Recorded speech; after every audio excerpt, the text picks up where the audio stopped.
I bought a bubble tea, accidentally paid with my husband's shared wallet. Before I'd even left the shop, 2 officers had me on the floor, face against tile, telling me I was under suspicion for embezzling corporate funds. While I was still trying to process what was happening, my husband's new secretary called. "Miss Fox, I'm the one who called the police. Do you even realize that every cent you spend is CEO Henson's hard-earned money? CEO Henson works himself to the bone, and you're out here throwing his money around. Starting today, I'm in charge of all your spending. Every single purchase goes through me first. I approve it or you don't spend it. Also, your monthly allowance is $500. You've already used $499 today. You don't get to spend another cent this month." She was so serious, so pleased with herself. I laughed. The girl had been at the company 1 month. My husband was polite to her a few times, and she'd crowned herself his personal manager, stepping in to run his life and mine. But she had no idea the company was mine. Every dollar in my husband's bank accounts was mine. Even her salary came from me and her precious Mr. Henson. He married into my family, so who the hell was she to manage my money on his behalf? The officers heard Belinda's words through the phone, then looked at my screen, showing a shared wallet charge of $352 after coupons. Their faces went dark. They apologized profusely, promising they'd report the false police call back to my husband's company, but I was doubled over against the counter, barely standing. It hurts. God, it hurts so bad. I think the baby's coming. Please, someone get me to a hospital. Everyone scrambled to get me into a car and rushed me there. They got me checked in and right away they needed payment. I gritted my teeth through the pain and shoved every bank card from my wallet across the counter. A few minutes later, the nurse came back with all of them. "Ma'am, your cards have no balance." My whole body went cold. That's impossible. Those cards had tens of millions between them at least. How can they be empty? Then Belinda's words hit me and it clicked. She cleaned out every account. I called my husband. The phone rang a few times and connected. "Honey," but it was Belinda's impatient voice on the other end. "Oh, Miss Fox, give it a rest already, so your spending got cut off." "What? You couldn't wait 5 minutes before crying to him about it?" "Don't bother. CEO Henson authorized this himself." I swallowed down the pain and didn't waste time arguing with her. "I'm at the hospital right now. I need money. Give me back what's mine or put my husband on the phone now." Her voice came through dripping with superiority. "CEO Henson is busy. He doesn't have time for your little problems. He handed all of this to me to deal with. You want money? Fine. Do what I told you. Submit a request through the internal approval portal. If I approve it, you'll get your funds. Oh, and your remaining allowance for the month is $1. Don't bother requesting more than that." The pain tore through me. My face had gone white. I couldn't hold back anymore. "I told you I'm in the hospital. I'm about to give birth. They need payment now. These aren't Fergus Henson's cards. They're mine. Transfer my money back right now or I'm reporting you for theft." Silence on the other end. Then the line cut dead. Belinda's text came through a second later. "Miss Fox, let's be honest. Every cent you have is Mr. Henson's money, and you don't get to wave your wife title around to bully me. I've already frozen every account under your name and made sure nobody lends you a thing. When you're ready to apologize and swear you'll stop spending Mr. Henson's money like it's yours, I'll think about unlocking them." I read it and my vision blurred. Something hot and violent flooding up through my chest. Then I was gone. But before the darkness took me, I got the call through to Attorney Pierce. I told him to fire Belinda Swanson effective immediately. Suspend Fergus Henson from the CEO position. And get Fergus at this hospital within the hour. A junior secretary. 1 month on the job. No one that low dares freeze the accounts of the CEO's wife. Unless someone above her is holding the door open, but Fergus, my husband, throwing away everything we had. For a girl who'd barely learned the building's floor plan, I couldn't make it fit. I wouldn't. And yet, the thought wouldn't leave. The Fox family was worth tens of billions. And this generation had produced exactly one heir. I could have married into another dynasty and split everything down the middle. Instead, I chose to bring a man into my family, someone who'd marry into the Fox name and build what I told him to build, to find someone honest and steady. I hid who I was and slipped into Sterling Group as a low-level employee. That was the year I met Fergus Henson, fresh out of school and just starting at the company. Top university, empty pockets. But there was a quiet gentleness in him, set over something stubborn and unbreakable. I noticed him right away. He was always the first one in and the last one out while everyone else complained about overtime. He'd quietly recheck an entire floor's worth of reports on his own a few times. I stayed late and he'd appear at my desk with a cup of coffee, ears red to the tips, not quite meeting my eyes. Then he'd reach past me for the laptop, voice low and a little unsteady. "It's too late for you to go home alone. I'll finish this. You head out." I could feel my pulse in my throat for a full minute after he walked away. But the moment I truly fell for him came during an incident at work. A female colleague stole my project. Presented it first, then turned around and accused me of plagiarizing her. The general manager backing her wanted me fired on the spot, threatened to hold me liable for leaking company secrets and demanded compensation. Fergus was dazed from a promotion. He slammed both hands on the table and stepped between me and the room. Mammy Fox didn't do this. I know her. I'll stake everything on it. You want to fire someone who's done nothing wrong? Then this company can't tell right from wrong and I don't want any part of it. I'm walking out with her. He tore off his name badge and grabbed my hand and we ran out of the conference room down the corridor all the way through the lobby doors. Right then, something locked into place inside my chest. This was the man I was going to spend my life with. I grabbed him, still breathless, heart hammering so hard I could barely get the words out. Fergus, I like you. Do you like me? Marry me, say yes. After the wedding, I stepped away from the company so I could focus on my health and have my heir. As soon as possible, I left Sterling Group in Fergus's hands with Attorney Pierce overseeing things alongside him. And Fergus didn't disappoint. The company thrived under his management. Until a month and a half ago when he suddenly told me he wanted to recruit a batch of underprivileged graduates from his alma mater. I agreed. Belinda Swanson was one of them. Within 10 days of joining the company, she'd been promoted all the way up to the CEO's personal secretary. That was when the whispers started reaching me. One of the girls in the secretarial pool pulled me aside. Belinda had been carrying homemade lunches into Fergus's office. She said 2 of them would eat together behind a closed door and not come out for the entire afternoon. Fergus's explanation for all of it went like this. Belinda works incredibly hard and she's talented. I can't hold it against her just because she's young and fresh out of school. Can I? I only transferred her to be my secretary for work purposes. As for the lunch thing, she's just so dedicated that she keeps working through lunch to help me process documents. So, she started bringing her meal to my office. That's all. There's nothing between us. But hey, if it bothers you, if you're jealous, just say the word and I'll get rid of her tomorrow. I wasn't the type to meddle with the company over gossip and gut feelings. I pulled Belinda's file myself. Sat in on a few meetings she ran. The girl was meticulous, capable, knew exactly when to press and when to ease off. I was impressed enough to pay off every cent of her student loans, push through a raise, and promote her all the way to chief secretary. I even warned the staff to knock off the rumor mill. Stop making up stories about a young woman who was just trying to build a career. I thought I was investing in someone with real potential. Turns out I was just feeding the wolf inside her. It started with the door code. She kept saying she needed constant access to pick up documents for Fergus. And before I knew it, she changed the code to our home to her own birthday. When I confronted her, she apologized with tears brimming in her eyes, looking wounded and small. That same night, she took a drunk Fergus and didn't come back. Her phone was off. Every call went to voicemail. I searched for a full day and night. I was dialing the police when Fergus finally called, casual and hurried, to say he was already home. I nearly tripped over myself getting back and there she was standing in my kitchen in my pajamas flipping something on my stove for Fergus's breakfast. She saw me and her eyes went red. I'm so sorry, Miss Fox. I know I'm hopeless. I just couldn't keep your door code straight. Mr. Henson was so drunk and I couldn't get the door open, so I had no choice but to take him to a hotel for the night. But don't worry, nothing happened between us. Anger surged through me and I opened my mouth to speak. Fergus cut in first, his face turning to stone. He pointed at the front door. 6 digits. You can't remember 6 digits and you don't know how to turn on a phone. If the chief secretary job is too complicated for you, don't bother showing up tomorrow. Belinda burst into tears on the spot. I'm sorry, Mr. Henson. I really didn't mean it.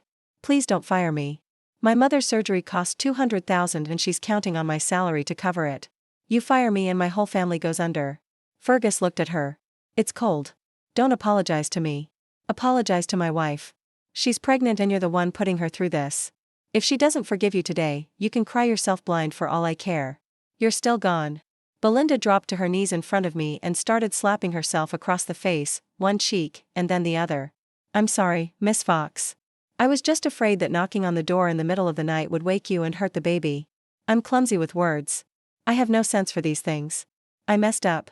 Hit me, yell at me, just please don't fire me. I looked at her like that and in the end I said nothing. I just told her to leave. Fergus pulled me into his arms afterward, holding on like he'd never let go. Babe, how are you? This kind made you upset and I was ready to fire her on the spot. But you said you'd forgive her, so I'll follow your lead.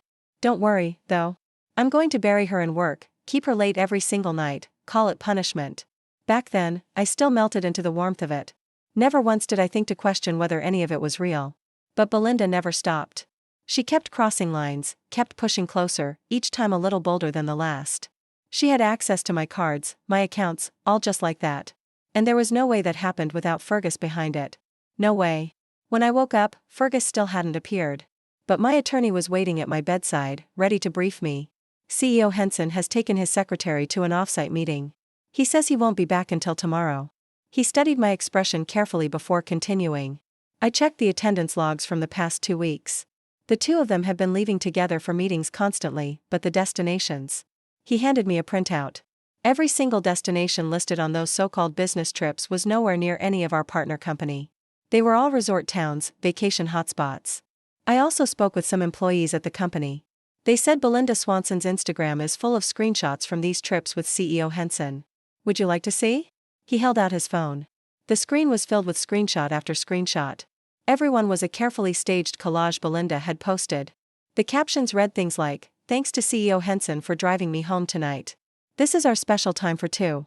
I complained about working overtime and a certain someone sent me a little bonus, the Hermes bag I've had my eye on forever. I mentioned wanting to see the Eiffel Tower and he flew me there that same night. If this isn't love, what is?" The attorney went on.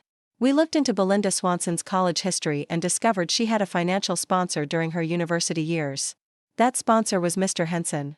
Her college roommate told us Belinda used to brag about having a wealthy older benefactor. That person was Mr. Henson. Hearing it confirmed with my own ears that Fergus had betrayed me long ago, it cut straight through me. The attorney placed a folder in my hands and said quietly, "There's also something we found. I think you should see it." I opened the folder. One glance and my legs buckled. I barely caught myself from falling. The paper in my hand felt heavier than lead. It was a bank ledger, heavily redacted, but clear enough where it mattered. Attached to it was an email printout dated 5 years ago, the exact month Fergus and I had our legendary meet cute. The month my coworker had accused me of plagiarizing my own project. The email was from Fergus to that same coworker. "Play your part in the conference room tomorrow. Push the plagiarism accusation hard. Don't back down until I step in. The remaining 50,000 will be wired to your offshore account the moment she and I walk out the door." My lungs forgot how to pull in air. There were other documents. Private investigator photos of Fergus sitting in a diner with the manager who had threatened to fire me. Text logs. He had paid them all. The entire incident. The righteous anger. The slamming of his hands on the table. The dramatic exit where he risked his career to protect mine. It was all a stage play. He had orchestrated the crisis just to play my savior. He hadn't fallen for a low-level employee. He had somehow found out I was the fox heiress. He had hunted me. A sharp, violent cramp ripped through my abdomen so intense my vision whited out. The monitor beside my bed began to scream a frantic high-pitched rhythm. Ma'am, look at me." A nurse burst into the room, followed by a doctor. "Her blood pressure is spiking. The baby's heart rate is dropping. We need to move to an emergency C-section now." My attorney. I gasped out, my fingernails digging into the thin hospital sheets until my knuckles turned white. "Pierce." Pierce stepped up to the edge of the bed, his usually stoic face tight with genuine alarm. "I'm right here. Don't call Fergus." I choked out, the pain blinding me. "If he shows up, keep him out." "And Pierce." "Yes. Freeze everything." The bed was moving. Wheels loud against the floor. Overhead lights blurring into a continuous stripe. Someone counting. Someone responding. A hand pressing a mask over my face and a voice saying breathe normally, stay with us. I kept my eyes open as long as I could. I thought, the plagiarism. The conference room. His hands on the table. The way he'd looked at me like I was worth something, like I was worth everything. I thought, he staged it. He planned it. He found out I was the fox heir and he built a stage and walked onto it and I gave him a standing ovation. I thought, the baby. I thought, not yet. Not until the baby. Then the anesthetic hit and the lights went out. I came back in pieces. First the sounds. The steady rhythm of a monitor. Someone talking in low voices. A door. A cart. Then the weight of it. Everything that had happened pressing down before I even fully understood I was awake. Then a small sound. Not crying. More like announcement. A single, clear, furious declaration from somewhere to my right. I turned my head before I could stop myself, before my body had finished deciding if it was ready. The nurse was there. She put the baby in my arms without asking, which was exactly right, which was the only thing she could have done. She was so small. She was so completely, furiously alive. I held her, and everything that had been holding me together since Pierce sat down at my bedside with the folder came apart all at once. Not weakness. Not collapse. Just release. The kind that happens when you've been tensed against something for so long and then the thing you were protecting is safe and your body finally gets to admit it. I cried over her head while she made her announcements to the ceiling. She's healthy, the doctor said from somewhere. You both need monitoring, but she's strong and her lungs are excellent. A pause. You came very close. I didn't answer.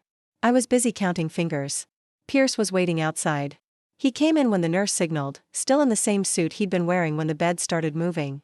He looked like a man who had spent the last several hours on his phone managing a controlled demolition. Is it done? I asked. My voice came out rough. Most of it. He sat down and opened his tablet. Fergus's CEO access was suspended within 20 minutes of your instruction. Corporate accounts have been frozen pending audit. His personal devices flagged for review under the emergency authority clause in the partnership agreement, the one he signed when he took the CEO position. The one he'd signed without reading carefully. The one my lawyers had written to ensure that any CEO Sterling Group appointed, including a family member by marriage, could be suspended immediately if the primary owner requested it. He'd been in such a hurry to become CEO. He hadn't read the clause. Belinda? Terminated. Her corporate card stopped working at 11:47 p.m.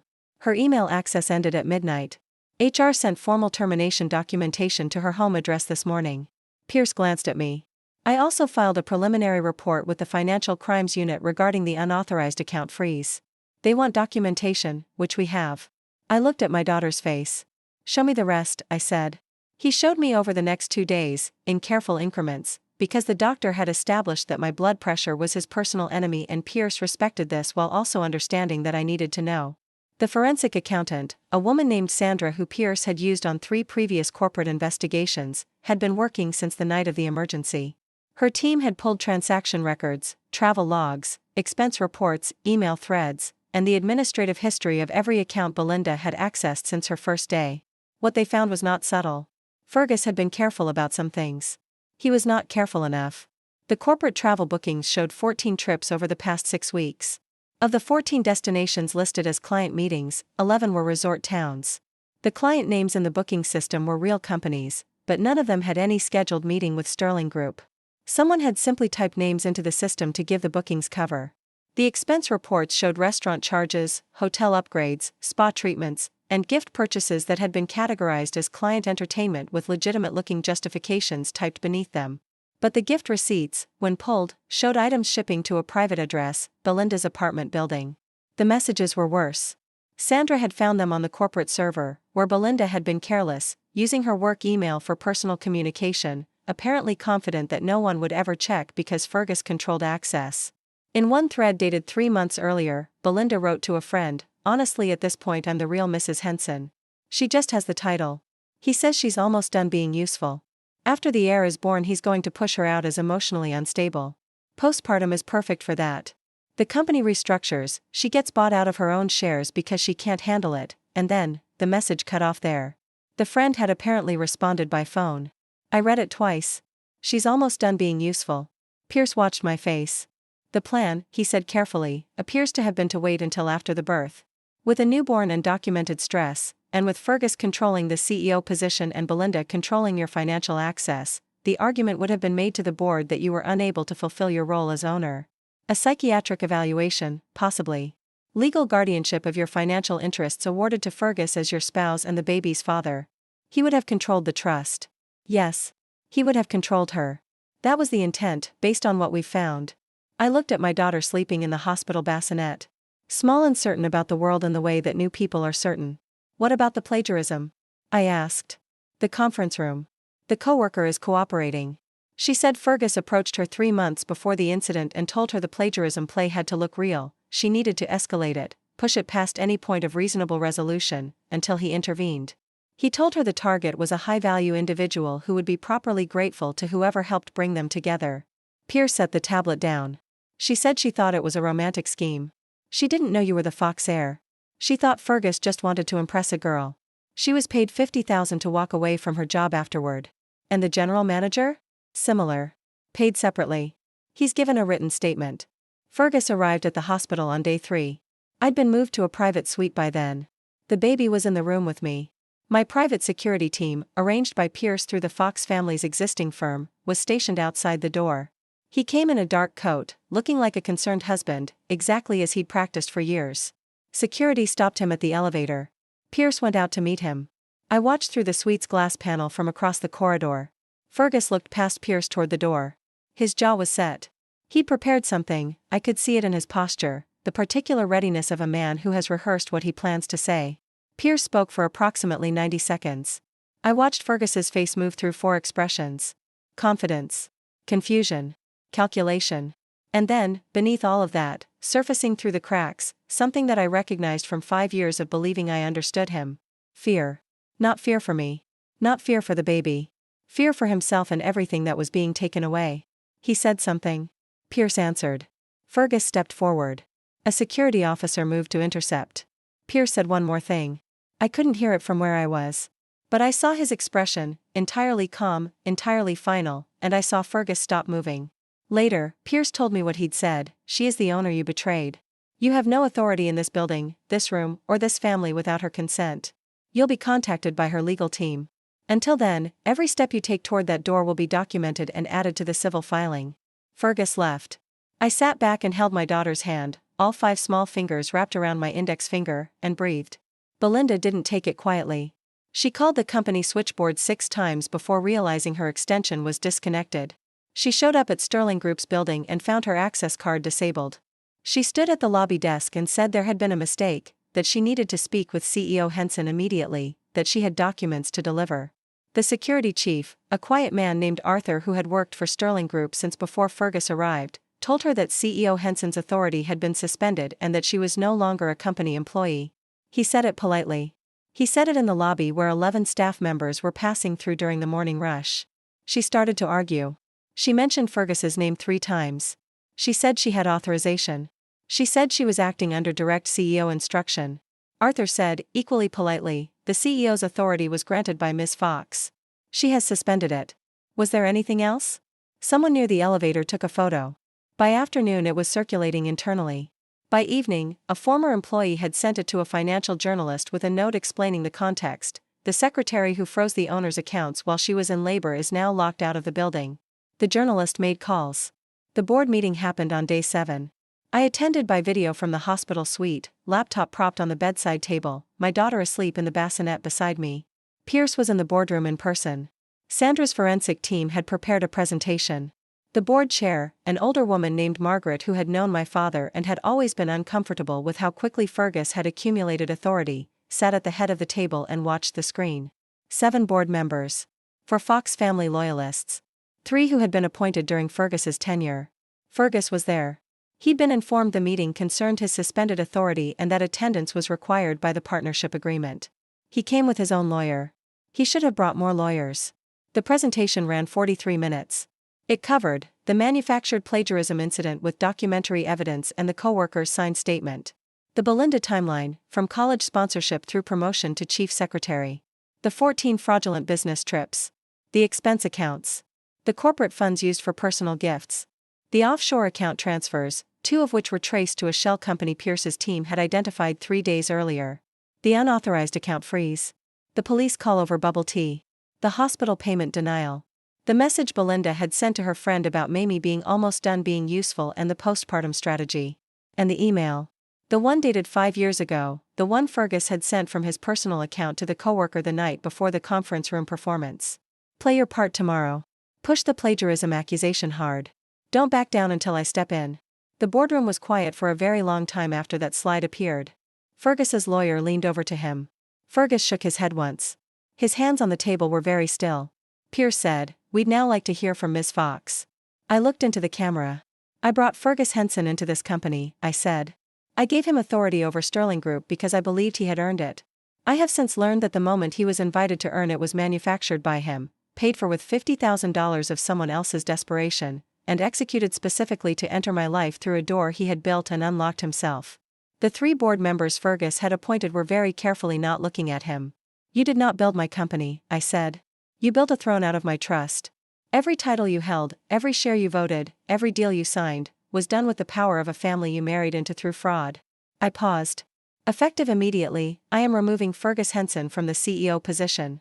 I am revoking his signatory authority on all accounts. I am initiating legal proceedings for fraud, embezzlement, conspiracy, and breach of fiduciary duty. The motion for divorce has already been filed. Fergus looked at the camera. Mamie, you had the floor for 5 years, I said. You're done. The board chair called the vote. It was 6-1. The one was one of Fergus's appointments, who would later be investigated and removed for his own separate compliance issues discovered during the audit. Belinda's split from Fergus happened faster than I expected. 3 days after the board meeting, she contacted Pierce's office through a lawyer of her own. She wanted to make a statement. In exchange for consideration in the civil proceedings, reduction in damages claimed, she would provide everything she had. Everything meant, the messages where Fergus had referred to me as the stepping stone, as the fragile heiress, as easy to manage once the baby locks it in. The messages where he had told her the plan, keep Mamie's accounts accessible enough to avoid suspicion until the baby was born, then assist in the documentation of her instability. The messages where he had called Belinda the real thing and told her that once Sterling Group was restructured under the new trust arrangement, she would be set for life. She gave all of it. She also gave the phone records showing he had called her from the hospital parking lot the night I went into emergency labor. She had been on the phone with him while I was in the operating room. He'd been angry that I'd reached Pierce first. He said, Belinda told Pierce's team, her voice according to the transcript entirely flat, she shouldn't have been able to call anyone. What happened? And I told him the nurses had the phone before I could stop it. She paused. I know how that sounds. How does it sound? Pierce's associate had asked. It sounds like what it was. She lost everything regardless. Pierce did not offer her immunity. The consideration was limited to a reduction in civil damages that still left her responsible for restitution of funds, legal fees, and formal acknowledgement in the settlement of her role in the account freeze. The false police report charge stood. The fraud charge stood. The criminal investigation into both of them was handled separately, by people who didn't work for me. Fergus tried once more. He left a message through his lawyer, not a legal communication, just a request for 5 minutes of my time. No cameras. No lawyers. Just him. I had Pierce call back with my response. He came to the hospital, I was still there, and would be for another few days, and he apparently thought that location meant I would be softer. That proximity to recent trauma would make me want to resolve things, make peace, find the version of events I could live with. I agreed to see him through the glass panel. Not in the room. Not with the baby present. He stood in the corridor and I stood on the other side of the glass and he looked exactly the way he had always looked, the man I had believed in, the man whose hands on the conference room table had locked something into place in my chest. He said, through the glass, his voice muffled, I did love you eventually. It started as a plan. I know that. But somewhere it became real. I looked at him. You loved the life I gave you, I said. Don't confuse that with loving me. Mamie, you had the floor for 5 years, I said. You're done. The only real thing in our marriage is the child you almost cost me. My voice was steady.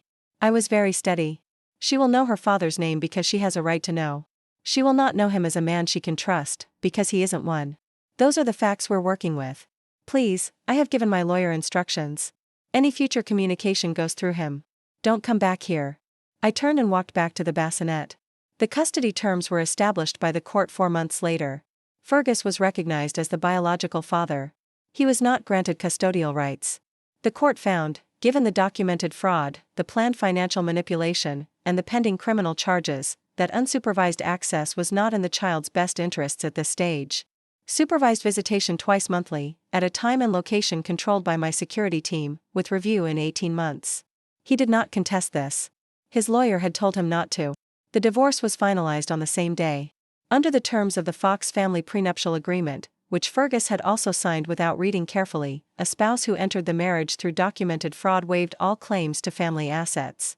He left the marriage with his original personal savings, which had been audited and cleared of stolen funds, and nothing else. Sterling Group was never his. It had always been mine.